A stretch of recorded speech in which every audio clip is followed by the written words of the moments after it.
The rate of decline in most regions has slowed, and every region has countries that are seeing a rapid increase in cases and deaths. In Africa, the number of cases and deaths increased by almost 40% in the past week, and in some countries, the number of deaths tripled or quadrupled. And ask questions in 6 UN languages. In April, WHO issued a call for expressions of interest to establish technology transfer hubs for COVID-19 mRNA vaccines. Tech transfer hubs are training facilities where manufacturers from low and lower middle-income countries can receive training in how to produce certain vaccines and the relevant licenses to do so. mRNA technology has been in development for decades and is the basis for at least 2 safe and effective COVID-19 vaccines. WHO Director General, we have Dr. Maria Van Kerkhove. Today, I'm delighted to announce that WHO is in discussions with a consortium of companies and institutions to establish a technology transfer hub in South Africa. The consortium involves a company called Afrigen Biologics and Vaccines, which will act as the hub both by manufacturing mRNA vaccines itself and by providing training to a second manufacturer called Biovac. In time, Afrigen could provide training to other manufacturers in Africa and beyond. The Africa Centers for Disease Control and Prevention will provide guidance through the Partnership for African Vaccines Manufacturing.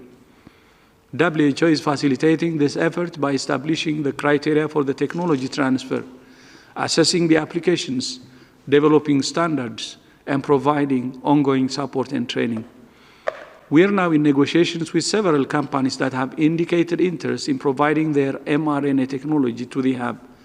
Lead on ACT Accelerator, Dr. Because today marks an important milestone towards the achievement of one of the critical objectives of the African Union's Agenda 2063, the Africa we want. The ability to manufacture vaccines, medicines, and other health-related commodities will help put Africa on a path to self-determination. Through this initiative and others, we will change the narrative of an Africa that is a center of disease and poor development. Minutes to take any questions.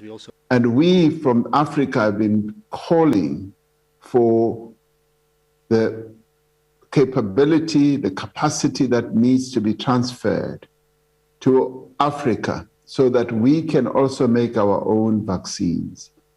It's been shown now that we just cannot continue to rely on vaccines that are made outside of Africa because they never come, they never arrive on time, and people continue to die.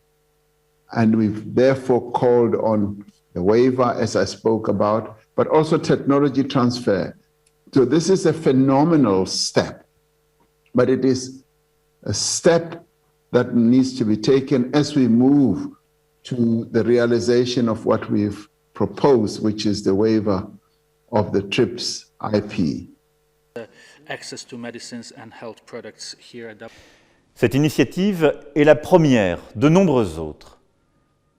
Nous continuerons à soutenir celle-ci avec nos partenaires européens, avec toutes les bonnes volontés, réunis par la conviction que l'action pour les biens publics mondiaux est le combat que ce siècle doit porter et le combat qui ne peut pas attendre.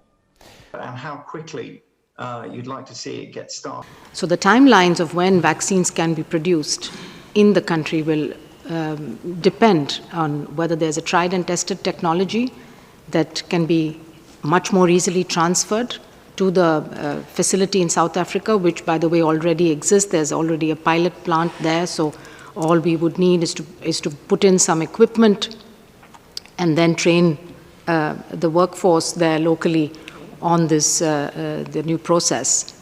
Of course, sourcing all the raw materials and things that are going to be needed for this. In that situation, we could even expect to see within 9 to 12 months vaccines being produced in Africa, in South Africa.